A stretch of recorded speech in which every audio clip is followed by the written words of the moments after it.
ನಟನ ಅನ್ನುವುದೇ ಒಂದು ಸಕಾರಾತ್ಮಕವಾದ ಕನಸು ಗೆಳೆಯ. ಇದೊಂದು ಪಾಸಿಟಿವ್ ಡ್ರೀಮು. ಇದನ್ನು ನನಸು ಮಾಡ್ಕೊಳ್ಳೋದಕ್ಕೆ ನಿರಂತರವಾದಂಥ ಶ್ರಮ ಆಗಿದೆ. ಒಂದು ಸುಳ್ಳು ಇದನ್ನು ರಾತ್ರೋರಾತ್ರಿ ಆಗಿದ್ದು, ಅಥವಾ ಹಿಂದಿನ ದೇವಸ್ಥಾನಗಳು ಯಾವುದೋ ಒಂದನ್ನು ಒಂದು ರಾತ್ರಿಯಲ್ಲಿ ಕಟ್ಬಿಟ್ರು, ಒಂದು ಎಷ್ಟೋ ಚದರ ಅಡಿಯನ್ನು ನಿರ್ಮಾಣ ಆಗೋಯ್ತು, ಕಣ್ಣು ಮುಚ್ಕೊಂಡು ತೆಗೆಯಲ್ಲಿ ಪ್ರತ್ಯಕ್ಷ ಆಗೋಯ್ತು ಅಂತೆಲ್ಲ ಹೇಳ್ತಾರಲ್ಲ. ನನಗೆ ಅದ್ರಲ್ಲಿ ನಂಬಿಕೆ ಇಲ್ಲ. ನಾನು ವಾಸ್ತವದಲ್ಲೇ ನಂಬಿಕೆ. ಆ ವಾಸ್ತವನ ತಲೆ ಇಟ್ಕೊಂಡು ಹೇಳ್ತಾ ಇದ್ದೀನಿ. ಇದರಿಂದ ಶ್ರಮ ಆಗಿದ್ದಂತೂ ನಿಜ.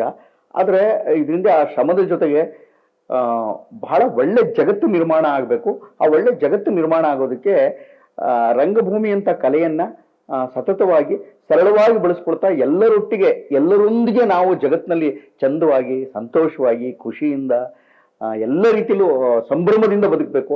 ಆ ಸಂಭ್ರಮ ಸಡಗರ ಯಾವತ್ತಿಗೂ ಇನ್ನೊಬ್ಬರಿಗೆ ಹಾನಿಕಾರಕವಾಗಬಾರದು ಅನ್ನುವ ಒಂದು ಉದ್ದೇಶದಿಂದಲೇ ಹೊರಟಿದ್ದು.